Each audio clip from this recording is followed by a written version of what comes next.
한동훈 전 대표 북콘서트 얘기를 좀 네. 깨알같이 아까 잠깐 꺼내주셨는데 마지막 이 같은 질문을 세 분께 좀 드릴게요. 선수 교체가 아닌 시대 교체를 해야 된다 이런 얘기를 하면서 개헌 주장을 네. 좀 꺼내셨던데 네. 오늘 북콘서트에서 가장 강조하려고 했던 메시지는 뭔 건가요? 사실 미래에 대한 이야기죠. 오늘 북콘서트의 주된 내용이 다 미래에 대한 이야기예요. 개헌부터 시작을 해서 AI 이야기도 있었고, 그래서 이제 미래에 대한 이야기를 우리가 이제는 만약에 과거에 너무 매몰될 게 아니라 앞으로 나아갈 필요가 있잖아요. 특히 우리 보수는 그러한 면을 보여줘야 되는 지점이 있고, 그래서 미래에 대한 어떤 혁신 경쟁과 구상 경쟁으로 가게 된다면 저는 만약에 조기 대선이 펼쳐진다 하더라도 우리가 그렇게 꼭 패색이 짙다고만은 생각이 들질 않아요. 그 중에서 굉장히 중요한 포인트가 되는 게 이 87 체제를 끝내겠다는 거거든요. 저도 사실 이 87 체제가 그래도 6월 항쟁을 통해서 탄생했고 이 헌법이 여야 합의로 만든 헌법이고 굉장히 정당성이 많은 헌법이에요. 그러니까 성낙인 교수, 제가 천목회 지난 개헌특위 할 때 성낙인 교수님을 모시고 했었는데 성낙인 교수님이 87 체제 이전의 기간은 48년부터 87년까지 40년간 그 시대를 9번 헌법을 바꿨거든요. 평균적으로 4년에 한 번씩 바꿨어요. 그걸 헌법의 왈츠 시대라고 불렀어요. 근데 87년 이후 2025년까지 40년간을 헌법이 안 바뀌고 왔던 거예요. 그만큼 이 헌법은 정당성이 큰 헌법이었어요. 그러나 이번에 29번의 아니죠. 우리가 노무현 대통령 탄핵한 거랑 박근혜 대통령 탄핵을 더하면요. 6공화국 헌법에서 31번의 탄핵이 있었어요. 31번의 탄핵과 한 번의 개헌. 이걸로 저는 87 체제는 파산이 났다고 봅니다. 그리고 이번에 헌법재판소가 하는 행태를 보니까 헌법재판소는 이제 가만히 두고 봐서는 안 된다고 생각이 들어요. 저는 헌법재판소의 결정에 대해서는 우리가 존중을 해야 된다고는 보지만 헌법재판소 제도를 이대로 뒀다가는 큰일 난다라고 생각을 합니다. 저는 그래서 그냥 둘 거면은 차라리 마은혁 재판관도 임명하면서 우리가 2명, 문영배, 이미선 재판관, 이 국회 동의도 필요 없어요. 대통령 임명직이기 때문에 이거 그냥 임명해서 보수 6대3 우위로 우리도 뻔뻔하게 차라리 갈 필요가 있다. 이 생각까지 할 정도로. 계속 그 논리를 펴고있어요. 저는 헌법재판소가 왜냐하면 이대로 만약에 이재명 정부가 시작되면 이재명 정부 말이 되면은요. 헌법재판소 구성이 어떻게 되냐면요. 진보 8 보수 1명 됩니다. 그렇게 되나요? 예, 그렇게 돼요. 최악의 상황. 마지막 한 명 조한창 재판관 1명 남아요. 한 명 남아서. 진보 8 보수 1명 돼요.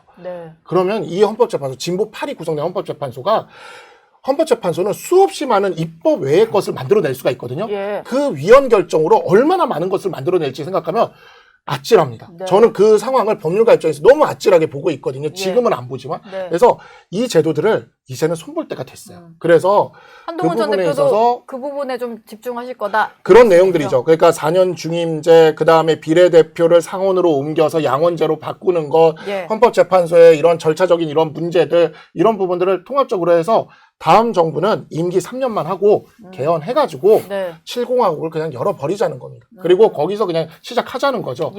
그게 저는 맞다고 생각하고 그게 6월 항쟁 이후에 노태우 대통령이 당선될 때도 노태우 대통령도 무슨 얘기를 했냐면 지금 다들 잊어먹고 있는데 중간 투표해가지고 중간 평가에서 2년 6개월 만에 자기 물러난다 했어요. 그러니까 일종의 그런 승부수가 우리한테는 이제 필요할 때고 한동훈 대표가 그러한 지점들에 대한 구상을 얘기했다고 생각합니다.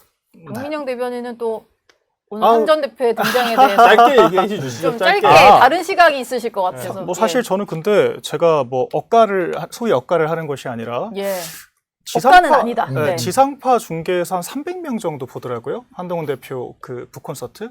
이재명 대표 비슷한 시간대 매불쇼가 24만 명. 그러니까 이렇게까지 저희가 화두가 될 정도의 인물인가 이제 와서는 저 일단 그 생각이 일단 들어요. 그러니까 숫자로 말씀드린 겁니다. 뉴스엔진 안 보셨죠? 거기 다 가 있었어요. 아 그래요? 거기 얼마나 봤나요? 거기는 하여튼 10,000명 넘게 있었어요. 10,000명 넘게? 10,000명 넘게. 이제 그럼에도 불구하고 사실 화제성 면에서 너무 좀 차이가 크다. 이제 이 생각이 좀 들었습니다. 그리고 약간 메시지를 봤을 때 지난 총선에서도 비슷한 이야기를 했었습니다. 좀 세대 교체해야 된다. 운동권 청산해야 된다. 그리고 뭐 국회 개혁해야 된다. 그런데 제가 지금 떠오르는 거를 좀 말씀드리면 국회 개혁을 해야 한다라고 얘기하면서 2가지 정도 얘기하셨더라고요. 국회의원들 중위소득만 받아야 된다. 그리고 출판 기념회를 금지해야 된다. 그런데 지금 보란 듯이 북콘서트를 번역을 하면 출판 기념회죠. 지금 그대로 하고 있는 거고 사실 국회의원 개혁이라는 것은 그 소득이 본질이 아니거든요. 사실 세비는 정말 열심히 의정 활동하는 사람들은 부족합니다. 오히려 그 국회의원의 과도한 인사권, 그 보좌진에 대한 갑질 문제 이런 것들을 좀 개선하고 국회 늘공 조직을 좀 늘려서 사실 국회가 파행으로 가지 않고 좀 스테이블하게 운영될 수 있도록 하는 게 국회 전 개혁의 본질이라고 보거든요. 그런데 좀 국회 혐오 정서에만 좀 기댄 좀 그런 뭐랄까요? 좀 퍼퓰리즘적인 그런 얘기만 했다. 전 그 생각이 좀 들었고요. 네. 그 운동권 청산도 사실 어느 순간부터 아예 메시지가 사라졌잖아요. 왜 그럴까요? 그 정청래 이제 의원을 상대하면서 아니 전향운동권 출신 함은경 이제 당협위원장을 배치를 한 거예요. 그러니까 세대 교체라고 이야기를 할 거면 말만 할 것이 아니라 아예 뭐 한강벨트에 30대 기수들을 뭐 한 4-5명을 배치를 하든지 뭔가의 전략으로 실천이 됐었어야 되는데 그냥 우리 당의 공천이 제가 봤을 땐 훨씬 더 늙어 있었습니다. 그러니까 사람이 없었다라고 할 수도 있겠지만 아니 왜 찾으면 없겠습니까? 젊은 사람들이. 그러니까 그런 데 있어서 전혀 실천이 되지 않았다. 그래서 이런 메시지는 모두가 다 하는 메시지다. 그래서 저는 메시지 그 자체보다는 어떤 실천 능력이 있는지를 보여주는 게 중요한데 저는 아직까지는 발견하지 못했고 오늘 본인이 하고 있는 그 북콘서트마저 과거 자기 발언에 모순되는 지금 행동을 하고 있다. 이제 이거 하나 말씀드리고 또 제가 이것까지만 말씀드릴게요.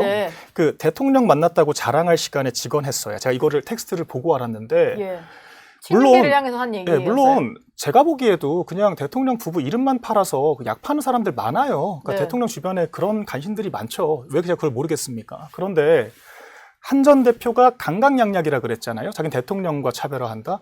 그런데 결론적으로는 저는 그 특정 행정관들을 누구의 라인이라고 몰아서 실명까지 언급을 하고 찌라시가 돌고 커뮤니티에 이름이 나오고 저는 그때 정말 한 전 대표한테 절망을 했거든요. 이건 강약약강이죠. 왜 행정관들을 건드립니까? 30, 40대 거를 경선 때부터 같이 고생했던 우리 동지들인데. 그래서 저는 비서관 그때 아니었어요? 비서관? 비서관 몇 명의 행정관들이 더 많았어요. 30, 40대 행정관들. 그러니까 거기 언급된 이제 김모 행정관, 뭐 정모 행정관, 강모 행정관 다 30대 후반, 40대 초반 젊은 행정관들이에요. 그리고 우리 또 이거 마이크 끄고 나가서 더 얘기 나눠야 될 것 같은데. 이거는 뭐 제가 싸우자는 게 아니잖아요. 팩트만 말씀드리는 거죠. 거니까. 그리고 그 사람들이 인정 안 하실 수 있겠지만 누구 라인이 아니라 정말 직원 많이 하던 사람들이었습니다. 정말 대통령과 저희가 소리 질러가면서까지 싸워서 그 의사결정을 바꿨던 사람들이에요. 그 사람들이.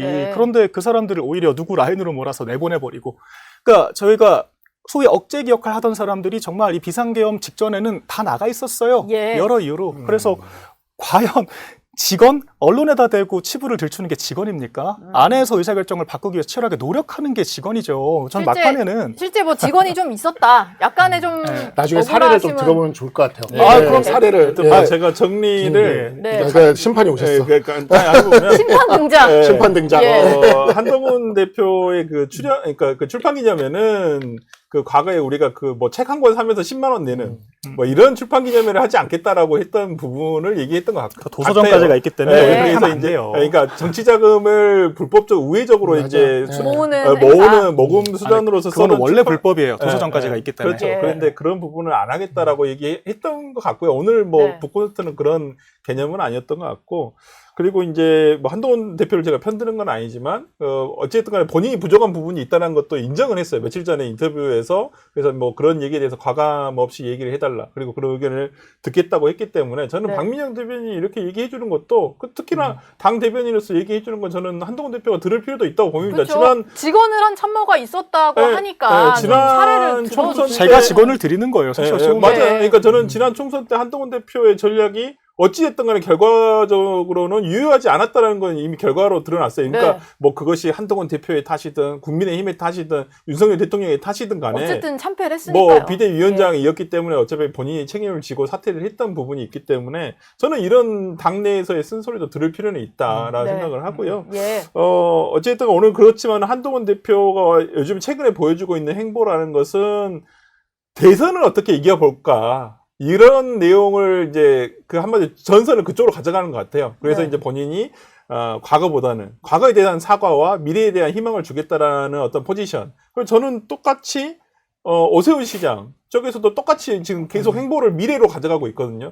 그래서 뭐 마가 대신에 코가 뭐 코리아 그로스 어게인이라고 해서 네. 코가 예. 코가라는 코가, 어떤 맞아요. 단어도 본인이 재치 있게 한번 만들어내기도 하고 예. 뭐 AI에 대한 내용도 계속 지속적으로 지금 어제 오늘 계속 메시지를 내고 있거든요. 그러니까 저는 이런 시너지가 오히려 이 앞으로 언제 있을지는 모르겠어요. 저도 조기 대선이 열릴지 안 열릴지 모르겠지만은 네. 어찌됐든 간에 이번 기회에 어떤 여러 그 대권 구도 특히나 뭐 지금 국민의힘에서 대권이나 뭐 조기 대선에 대해서 상당히 언급하는 것도 조금 불경하다 이렇게 생각하시는 분도 예. 굉장히 많긴 하겠지만은 네.